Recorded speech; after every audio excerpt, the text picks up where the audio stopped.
أنا العبد الذي كسب الذنوب وصدته الأماني أن يتوب. أنا العبد الذي أضحى حزينا على زلاته قلقا كئيبا.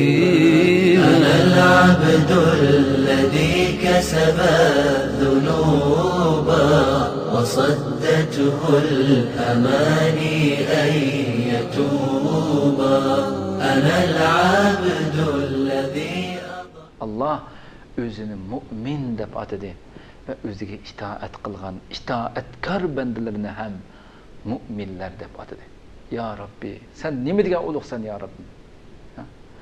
Ya eyyühellezine amenu in tuti'u fariqan minellezine utul kitabe yeruddukum ba'de imanikum kafirin. Biyedeki şahit ya eyyühellezine amenu, iman keltirgen, iman etkan kişiler dedi. Müminler dedi Allah Subhanahu ve Teala'ya. Öyle bakayla. Biz ne şundak at dedi. Dersimizden başında söyledik.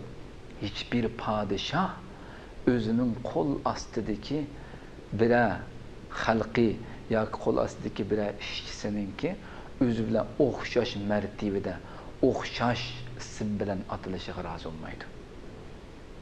Lekin melikul muluk, barlık padişahlarının ama padişahsı bulan Allah Subhanahu ve Teala.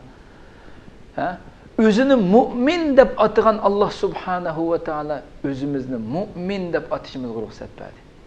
Hem bizni şundak atıdı. Allah mümin, Allah özüge işengüçi. Bu birincisi. İkincisi ta'ti af'aluhu, Allah'ın barlık işlerinin hemmesi bütün sözlerini tasdiqlagan halette gelir. Kur'an-ı Kerim'ni okusak hiçbir zaman ensirap kalmayız. Küllerinin biri de şapıda bunun karşı bir fikri çıkıp muş okuğallarını bir zıt kıp meni mat kıp kıyama dep oylap kalmayız. Bunun da ensirmayız. Hayatta bundak iş Kur'an-ı Kerim'e xilaf kıldıgan bir iş bulup özümüzden okugan, özümüzden dava kılgan narsimizden aldığı resva bulup rezillik olturgan bir iş hayatta mümkün emas yüz vermeydi kıyamet kıyamı. Böyle bu gayet. Herkes her bir okuğunumuzu tasdiqlap keldi her kandak işler.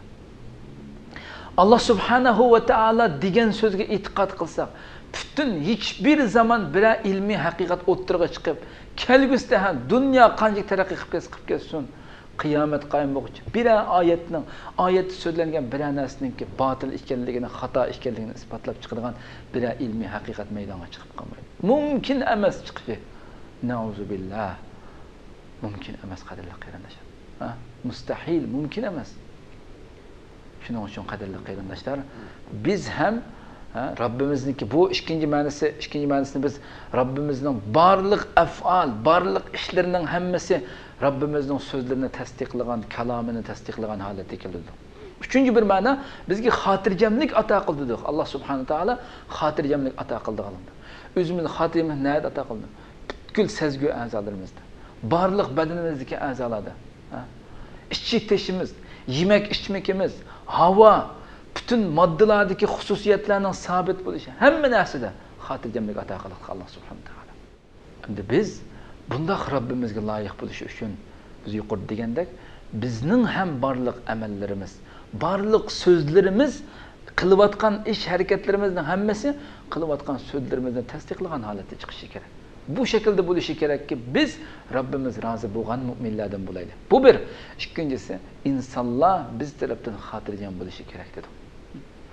Oylap bakaylı bugün yüzligen hatta minligan kıssalarını anlayımız.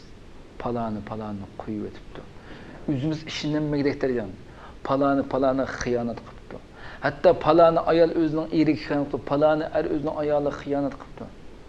Maşirikler anda okutandı. Yani insanın şekil peşanesini ter çıkarak derecesi şundak rezilliklerini anlayımız. Hatta körümüz buluvatkan işlerini. Bu herkes müminin ahlakı mesela. Mümin bu ahlaktan, buladın, bu rezilliklerden tamamen yirak bir şahsiyet mümin. O taraftan herkes yaxşılıktan başkası kemmeydi o kadarlıklarına mümin taraftan. كسب الذنوب وصدته الأماني أن يتوبا. أنا العبد